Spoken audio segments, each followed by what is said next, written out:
When we talk about flirting, there are three types of men. The first is the one who doesn't know how to flirt at all and ends up in the friend zone. The second is the one who doesn't know how to flirt and comes off as awkward. And the third is the one who knows how to flirt well. Trust me when I tell you that after watching this video, you'll realize that flirting is actually very easy, and you'll understand why you are always facing rejection when you try to flirt. So welcome to your complete guide on how to flirt. Note this video will explain in detail the process of flirting, how to do it, and how to influence the mind of the girl you're flirting with so that she remembers you as a person of high value, not just someone chasing after her. So please pay close attention and listen carefully, because what I'm about to share with you today will take just 10 minutes, but the knowledge you gain will stay with you for life. Why flirt? To answer this question, let's look at a conversation where there's absolutely no flirting going on. Guy: where are you from? Girl: Melbourne, Australia. Wow, so you managed to survive all the deadly animals. Yeah, nah. Seriously though, I've heard it's one of the world's most livable cities or something. Why'd you move? Yeah, it's a pretty great place to live. I moved because blah, blah, blah, and the conversation just keeps going. Spot the issue? If not, here's the problem. The conversation is 100% platonic. There's no flirtation, no spark, nothing that creates any kind of attraction. It might as well be two dudes chatting. Let's be blunt. The guy in this example, he's going home alone. At best, he goes home solo. At worst, he's going straight to the friend zone. And let's be honest, that's way worse. It's a dead end, a complete waste of time, and it leads absolutely nowhere. And that's why flirting is such a crucial part of seduction. It gets her thinking about the two of you in a romantic context and makes it clear that you're a man with sexual intent, not just someone looking to be her body. So if flirting is what separates you from being just a friend and makes her see you as a guy she could sleep with, then why are most guys so bad at flirting? Let's dive into the most common mistakes almost every guy makes when it comes to flirting. When it comes to flirting, a lot of guys make the mistake of being way too obvious. Why is this an issue? It kills the mystery, and when the mystery disappears, so does the excitement. Intrigue makes things fun, but being overly direct ruins that vibe. Here's an example of awkward, obvious flirting. Girl: I love sports bras. Guy: I bet you look amazing in a sports bra too. Too obvious. So what should flirting actually look like? As we will see in this video, great flirting is much more subtle. It works through implication rather than saying things outright. This creates more mystery and intrigue, leaving women guessing and wanting more. Being overly direct also kills the excitement of intrigue. For example, this is why it is generally unwise to compliment women based on their physical looks. Aside from making it seem as though you've never been with an attractive woman before, an unattractive trait in and of itself, you kill any mystery there might have been about your intentions. On top of that, being too direct sexually eliminates a woman's ability to absolve herself of feelings of a sluttiness by reasoning that sex just happened. Women have been socialized to feel shame and fear about being perceived by either herself, her friends, or even society at large as a slut or sexually promiscuous. So when you're too direct with the woman you've only recently met and make it clear you're gonna bang her, most women bring up some excuse or just disappear. You can think of this as their anti-con slut defense. What you need to do instead is give her a way to rationalize Mike's as something that just happened. Plausible deniability. For example, I've got this awesome pool table at my place. We'll go play around. While you and her both know what's going to happen, this example gives her a way to rationalize it away. She can tell herself that she's just going back to your place to have some fun and see what happens, rather than that she's going to your place to have sex with you, which would leave her feeling dirty and unclean. Anyway, so what's the lesson? Don't be so direct. If you hang out with a group of male friends, chances are you engage in a lot of banter. However, unless you're gay, which you're probably not if you're watching this video, that banter doesn't have any sexual undertones. The problem is a lot of guys use that same kind of non-sexual banter when they're trying to flirt with women. For a clear example of the difference between friendly and sexual flirting, think about the difference between giving a girl a high five and holding her hand. One is purely friendly, while the other is undeniably sexual. Unfortunately, most guys tend to play it safe and avoid making bold, riskier moves. As a result, their interactions with women lack any kind of sexual tension or undertone. Moving on, here's how to avoid these mistakes and become an irresistible flirt. Earlier, we discussed a common mistake most guys make when flirting, being too obvious. So what's the solution? Be subtle. How do you do that? It's simple. Take your blunt, clumsy, and overly direct flirting and make it more indirect. Remember this example of clumsy flirting from earlier. Now, let's make this more subtle by being indirect. Girl, I love sports bras. Guy, really? Well, believe it or not, I love girls who love sports bras too. See the difference? In both cases, the guy is showing interest in the girl, but in the second example, it's indirect. He's implying his attraction without laying all his cards on the table. Implying that you like a girl or that you're attracted to her is far more exciting for women than just bluntly saying, hey, let's fuck. By creating intrigue and leaving things unsaid, you show that you're not the type of guy who's chasing after anything with two legs. On the other hand, being overly direct and clumsy makes you come across as desperate, like you'd fall for anyone who gives you attention.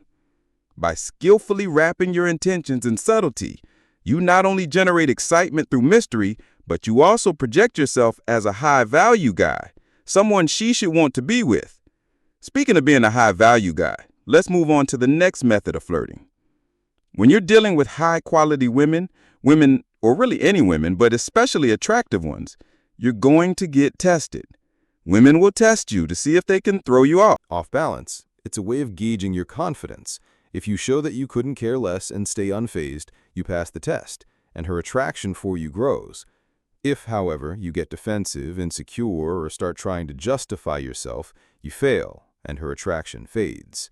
These tests usually come in the form of snide remarks, tricky questions, or unreasonable requests. For example, I bet you use that line on all the girls. How many women have you slept with? Buy me a drink. So how do you pass these tests? The easiest method is to agree and amplify. What does that mean? Simply agree with what she says and take it to an exaggerated, almost absurd level. Here's how to handle these tests. Girl, I bet you use that line on all the girls. Guy, yeah, I wake up every morning surrounded by women. Is that good? Girl, how many women have you slept with? Guy, today, not that many. Girl, buy me a drink. Guy, sure. Would you like my ATM pin too? Moving on, let's take a look at a flirting technique that I personally find quite fun. Act like you're the prize. Most hot women know that they are the prize. They have dozens, if not hundreds of guys hitting on them every day. But guess what? You can flip this whole boys chase girls dynamic on its head. How? By insinuating that she is the one chasing you, that she's just another girl who's hitting on you and trying to seduce you. You frame the conversation as if she's the pursuer and you're just an innocent victim of her incessant attempts at seducing you. How do you do this? You frame her as the pursuer while positioning yourself as the prize by playfully twisting her words and actions to make it like she's hitting on you, attempting to seduce you, and trying to turn you on. Here are some examples. Girl, I love sports bras. Guy, don't try to make me think of you in a sports bra. Girl, want to grab another drink? Guy, oh, I see how it is, trying to get me drunk so you can take advantage of me. Girl, inadvertently staring at you while thinking about something. Guy, are you trying to seduce me? Guy, I live just around the corner. We can go and grab a drink at my place, but only if you promise not to try anything. Girl, massages are awesome. Guy, think you can seduce me by offering me free massages? Girl, no. Guy, good, because it won't work. Push-pull. Moving on, let's take a look at a method of flirting that puts her on a roller coaster of emotions and makes her order more into you. But before we continue, when you finish watching this video, go back and watch the series How to Attract Women. If you only watch this video and try to apply it alone, you'll face many problems.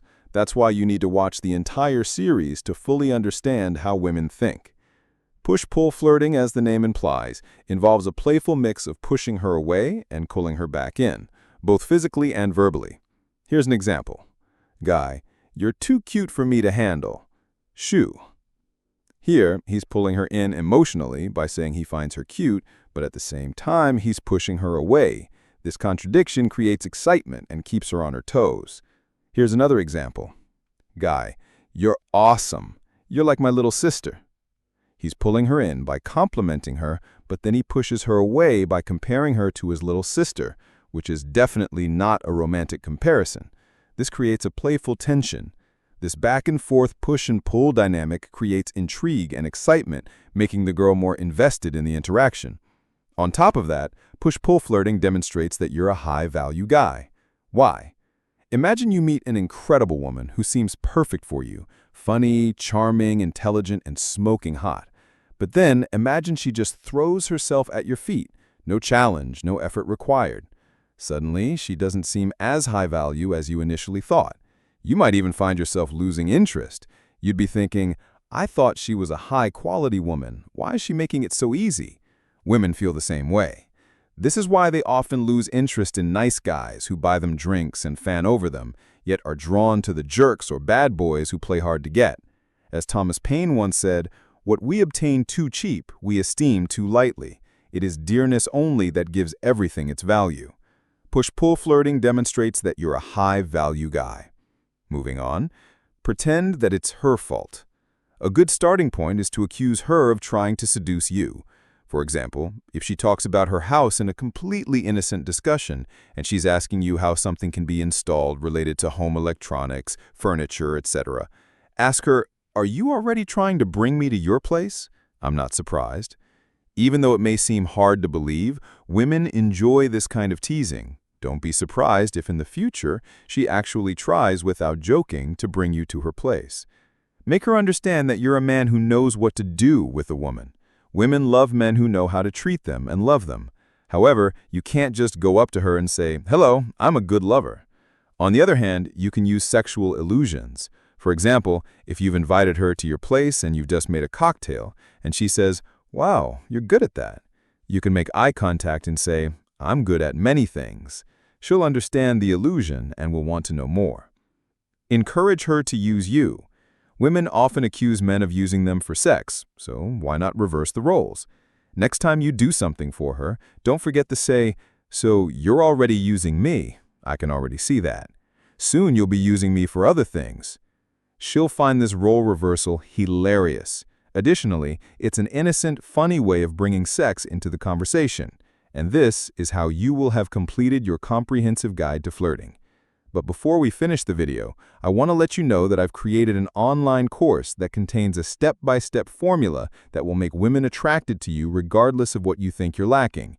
In it, you'll find exactly what women are attracted to in a man on a deep psychological level, beyond superficial things like height, looks, or money. You'll find the link in the video description. Anyway, if you have any problems, let me know in the comments. This was The Dark Needle, and take care of yourself. It is never black and white. Can't have one without the other. The dark without the light.